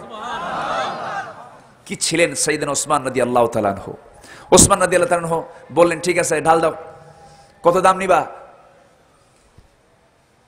তুমি যা চাবা তাই দেব। সুবহানাল্লাহ বলবেন না? উনি যা চাইলেন তাই দিলেন। টাকাগুলো নিয়ে, দিরহামগুলো নিয়ে সামনের দিকে রওনা দিচ্ছেন। পিছন থেকে ওসমান বলছেন, ওরে আমার হবু ভাইরা, বোঝেন নাই? ওরে আমার হবু ভাইরা, আলী এই দিকে আসো। তুমি হলো আসাদুল্লাহিল গালিব, জিহাদের ময়দানে তুমি যুদ্ধ করতে যে কোনো সময় তোমার যাওয়া লাগতে পারে। ঢাল ছাড়া তোমাকে মানায় না। আমি তোমাকে টাকাটাও দিয়ে দিলাম, ঢালটাও তোমাকে আমি হাদিয়া স্বরূপ বিয়ার আগেই দিলাম। বিয়ের আগেই দিলাম, যাও। ঢালটা নিয়ে, টাকাগুলো নিয়ে নবীর সামনে দাঁড়ায় গেলেন। আমার রাসূল বলছেন, ওরে আলী, মনে হয় তোমার ঢালটা বিক্রি হয় নাই, দারুণ বেকায়দায় পড়ে গেছো, সমস্যা নাই। তিনি বলছেন, ইয়া রাসূলুল্লাহ, ঢাল বিক্রি হয়েছে, এই যে টাকা আনছি। হাতে কেন ঢাল? হুজুর বিক্রি হয়ে গেছে, আমার আবার হাদিয়া দিছে। কে হাদিয়া দিল? ওসমান। লোক আর খুঁজে পাও নাই। সুবহানাল্লাহ বলবেন না? লোক আর খুঁজে পাও নাই, এমন লোকের কাছে বিক্রি করতে গেছো। আমি তো ওসমানকে বলার সুযোগই পেলাম না, তুমি আগেই জানায় আসলে, আমি এখন কেমনে তারে কই? বড় আমার জামাই, কিন্তু সেই বড় জামাই তো আমার এলাকার মতো, আপনার এলাকার মতো এরকম তেড়ি মার্কা জামাই না। কথা বোঝেন নাই? আমার আগে কয় নাই বিয়েতে যাব না, এরকম আছে না নাই? কিন্তু সাইয়েদনা ওসমান তো তা ছিলেন না। সুন্দর বিষয়, বিয়ের বিষয় হয়ে গেছে, সুন্দরভাবে হয়ে যাক। আমার নবী যে বিয়েটা সম্পন্ন করবে, নরম্বরপূর্ণ বিয়ে, যে বিয়েতে কোনো খরচ নাই, যে বিয়েতে কোনো প্রকার অতিরিক্ত কোনো প্রকার বিলাসিতা নাই, আমার নবী যে বিয়ে দিলেন, বিয়েটা দেওয়ার সময় আমার নবীজি যখন ইজাব কবুল হয়ে গেছে, আমার নবীজি আস্তে করে আমার নবীজি তার মেয়েটাকে কাছে নিয়ে বলছেন, ও আমার মেয়ে ফাতিমা, তুমি আমার দেহের টুকরা, আমার রক্ত তুই। তোকে আমার একদিন না দেখলে ভাল লাগে না, তবে তোকে একটা কথা বলে দিই ফাতিমা, আজকে থেকে তুই তোর স্বামীর ঘরে যাচ্ছিস। আমার মেয়ে, তুমি তোমার স্বামীর ঘরে যাচ্ছ। এই যে আজকে তোমাকে পাঠায় দিলাম, মৃত্যুর দিন পর্যন্ত স্বামীর বিরুদ্ধে একটা নালিশও যেন আমার কানে না আসে। একটু আস্তে কোন সুবহানাল্লাহ। আজকের বাপ মারা বলে, যা কিছু হইলে ফোন দিবি, খাইয়া ফেলাবো। আসলে এরকম আছে? আমার ভাইয়েরা, আমার নবীজি মেয়েকে পাঠায় দিলেন। কোথায় পাঠালেন? ঘর নাই, বাড়ি নাই। আমার নবীজির কাছে কয়েকদিন পরে সে বলছে, আব্বা জান, আমাদের তো ঘর নাই, একটা ব্যবস্থা করা যায় কিনা? আমার নবীজি করলেন কি, পার্শ্বে একটা ছোট্ট ঘর ভাড়া নিলেন। নবীজি তাকে পাশেই রেখে দিলেন। সন্তান দুটা হলো। ওই সন্তান দুটা হলো, সংসারের কাজকর্ম বেড়ে গেছে। একদিন বলছেন, আব্বা, একটা দাসী দেওয়া যায় নাকি, আমার একটু সহজ হতো। আমার নবীজি বলছেন, ও ফাতিমা, এই যে যায় নামাজটা একটু টান দিলাম, দেখো কত দামি দামি মণিমুক্তা খচিত চকচক করছে। এগুলো চাও না জান্নাত চাও? কি চাও তুমি? আমি জান্নাত চাই। আমার নবীজি বললেন, শোনো, আমার কলিজার টুকরা মেয়ে ফাতিমা, উহুদ পাহাড় 12 মাইল লম্বা। এই 12 মাইল লম্বা উহুদ পাহাড় যদি আমি আল্লাহর কাছে বলতাম, আল্লাহ তুমি আমার জন্য এটা সোনা বানিয়ে দাও, আল্লাহ পাক আমাকে উহুদ পাহাড়টা সোনা বানায় আমাকে মালিকানা দিতে পারতেন। আমি তা গ্রহণ করি নাই। আমার মেয়ে ফাতিমা, তুমি এগুলো চাইও না। আমি তোমাকে একটা আমল শেখায় দেই। আমার মায়েরা শুনছেন কিনা জানি না, সকালে সুবহানাল্লাহ, আলহামদুলিল্লাহ, আল্লাহু আকবার 33, 34 বার, 100 বার, সন্ধ্যায় 100 বারও যদি কেউ এই আমলটা করতে পারে, তার গোটা পরিবারের সমস্ত কাজগুলো আল্লাহ রাব্বুল আলামিন কঠিন কাজগুলোকে সহজ বানায়া দিবেন। জোরে বলি সুবহানাল্লাহ। হযরত আলী এই আমলটা যখন ফাতিমার কাছ থেকে শুনতে পেয়েছিলেন, সিফিনের যুদ্ধের দিনও তিনি আমলটা ভুলেন নাই। এই আমলটা তিনি করেছেন, সকালে করেছেন, সন্ধ্যায় করেছেন, খুব গুরুত্বপূর্ণ আমল। এই আমলটা আমরা সবাই করার চেষ্টা করব। সুবহানাল্লাহ, আলহামদুলিল্লাহ, আল্লাহু আকবার 33, 34 বার, মোট কতবার হলো? 100 বার সকালে, 100 বার সন্ধ্যায়, 100 বার আমরা পড়বো। জোরে বলি ইনশাআল্লাহ। নামাজ না পড়লেও চলবে, ও নামাজ পড়তে হবে তো। আমার ভাইয়েরা, নবীজি ফাতিমাকে পাঠায়া দিলেন। ফাতিমাকে পাঠায়া দেওয়ার পর একদিন ফাতিমা রাদিয়াল্লাহু তাআলা আনহা আমার নবীর সামনে বাড়িতে চলে এলেন। নবীর সামনে বসে বসে নামাজ পড়ছিলেন। বসে বসে নামাজ পড়া দেখে আমার নবীজির মন খারাপ হয়ে গেল। নবীজি বলছেন, ফাতিমা রে, তুমি যুবতী মেয়ে, তুমি বসে বসে নামাজ পড়ো কেন? অসুস্থ হলে মানুষ বসে নামাজ পড়বে, তুমি যুবতী, তুমি তো দাঁড়িয়ে দাঁড়িয়ে নামাজ পড়ার কথা, এমনটা করে নামাজ পড়া উচিত নয়। ফাতিমা কাঁদতে কাঁদতে বলছেন, বাবা, তুমি তো বিয়ের দিন একটা কথা জানিয়ে দিয়েছো, স্বামীর বিরুদ্ধে যেন কোনো নালিশ আমার কানে না আসে। আমি তোমার ঘরে এসে চিন্তা করতে লাগলাম, আমি যদি দাঁড়িয়ে দাঁড়িয়ে নামাজ পড়ি, আমার জামার পিছন দিকে একটা সেরা অংশটুকু আছে, সেই সেরা অংশটুকু তোমার নজরে পড়ে যাবে। সেই নজরে পড়ে যাওয়ার সঙ্গে সঙ্গে তোমার মনে কষ্ট হবে, আর মনে মনে চিন্তা করবে, আমার জামাই আলী আমার মেয়েকে কাপড়ে কষ্ট দিচ্ছে, আমার স্বামীর এতটুকুন দুর্নাম প্রকাশ পেয়ে যাক আমি চাই নাই মনে করে আমি তোমার বাড়িতে এসে বসে বসে, এই কারণে আমি বসে বসে নামাজ পড়তেছি। জোরে কোন সুবহানাল্লাহ। আমার মায়েরা, আমার আলোচনা যারা শুনছেন, এক রাতে সব কথা তো বলা যায় না। এই ফাতিমার জীবনগুলো একটু জানার চেষ্টা করবেন, আসিয়ার জীবনটা জানার চেষ্টা করবেন, মারিয়ামের জীবনগুলো একটু জানার চেষ্টা করবেন। সূরা তাহরিম পড়বেন, ইমরাত ফিরাউন, মারিয়ামের ইতিহাসটা জানার চেষ্টা করবেন। ইতিহাসগুলো জানবেন, বুঝবেন। আপনি অশ্লীল নাটক দেখবেন না, সিনেমা দেখবেন না। ফাতিমার জীবন যদি আপনার জীবন হয়ে যায়, খাদিজার জীবন যদি আপনার জীবন হয়ে যায়, আল্লাহর 8টা জান্নাত আপনার জন্য অপেক্ষা করবে। জোরে বলি সুবহানাল্লাহ। আল্লাহ, তুমি এই এলাকার প্রত্যেকটা ঘরে ঘরে মাদেরকে ফাতিমা বানাও, খাদিজা বানাও, সুমাইয়া বানাও। জোরে বলি আল্লাহুম্মা আমিন। মন তো চাচ্ছে অনেক কথা বলবো, কিন্তু 12টা, এত রাত হয়ে গেল, আমি তো বুঝতেছি না কিছু। সফল হতে চাই আমরা না বিফল হতে চাই?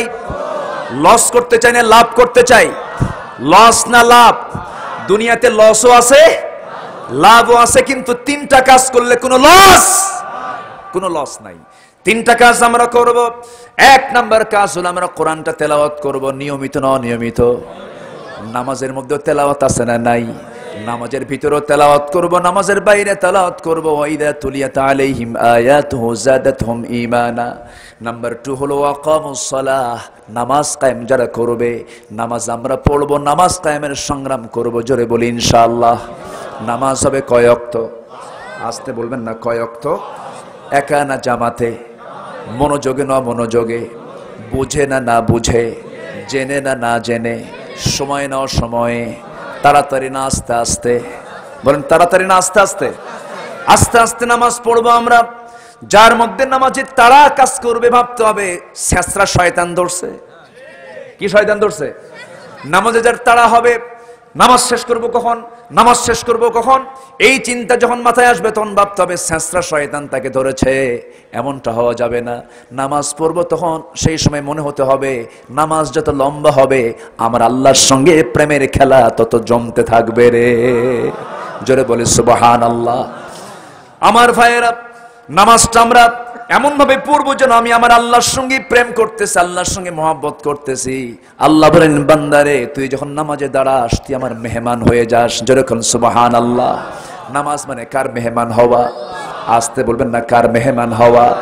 আল্লাহ বলেন, বান্দারে, তো আমি তোকে মেহমান বানায় নেই, তুই সেই সময় যা কিছু বলিস তা আমি কবুল করে নেই। বান্দা যখন নামাজে দাঁড়ানোর জন্য ওযু বানায়, ওযু মানে সগীরা গুনাহ মাফ হয়ে যাওয়া। যেরকম সুবহানাল্লাহ। 2 হাত ধৌত করবো, হাতের সগীরা গুনাহগুলো মাফ হয়ে যাবে। মুখমণ্ডল ধৌত করবো, মুখের সগীরা গুনাহগুলো মাফ হয়ে যাবে। মাথা মাসে করবো, মাথার সগীরা গুনাহগুলো মাফ হয়ে যাবে। 2 পা ধৌত করবো, 2 পায়ের সগীরা গুনাহগুলো মাফ হয়ে যাবে। বান্দা যখন হেঁটে হেঁটে মসজিদের দিকে যাবে, প্রত্যেকটা কদমে 10টা করে নেকি লেখা শুরু হয়ে যাবে।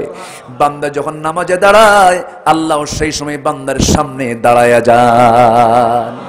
আস্তে কোন সুবহানাল্লাহ, আরো জোরে কোন সুবহানাল্লাহ। নামাজে যখন দাঁড়ানো হলো, সূরা ফাতিহা বলা শুরু হলো, একটা করে আয়াত বলে, আলহামদুলিল্লাহি রাব্বিল আলামিন আল্লাহ বলছেন হামিদানি আবদি আর রহমানির রহিম আসনা আলাইয়া আবদি মালিক ইয়াউমিদ্দিন মাজ্জাদানি আবদি ইয়াকা নাবুদু ওয়া ইয়াকা নাস্তাঈন হাযা বাইনি ওয়া বাইনা আবদি। বান্দা তুই আমার কাছে কি চাস, কি প্রেম চাস রে বান্দা, যা চাবি তাই আমি আল্লাহ কবুল করে নেব।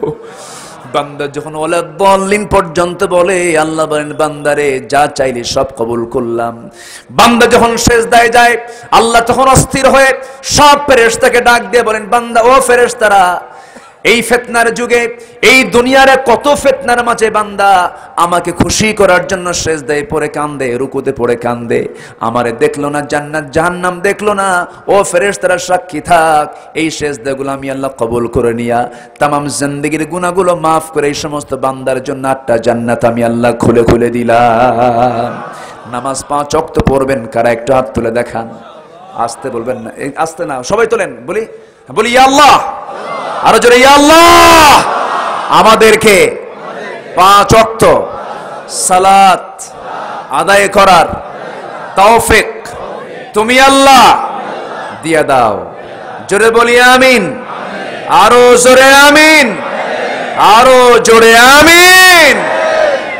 কষ্ট পেলেন? সবাইকে সফল হতে চাই, লস করতে চাই না লাভ করতে চাই? লাভ করতে হলে কয়টা আমল? 1 নম্বর কোরআন তেলাওয়াত করব, অনিয়মিত না নিয়মিত? নামাজ পড়বো, জোরে বলি ইনশাআল্লাহ। নামাজ পড়লাম, কায়েমের সংগ্রাম করলাম না, ওই নামাজ কবুল হবে না। নামাজ কায়েমের সংগ্রাম করব, জোরে বলি ইনশাআল্লাহ। যে দল নামাজ চায় না সেই দল আমরা করি না, ঠিক কিনা? যে দল নামাজ কায়েম করতে চায় সেই দল আমরা করব, ঠিক কিনা? যে দলের দলীয় মিটিং এ কর্মীদেরকে নামাজের জন্য দাওয়াত দেয় না সেই নেতা আমরা মানি না।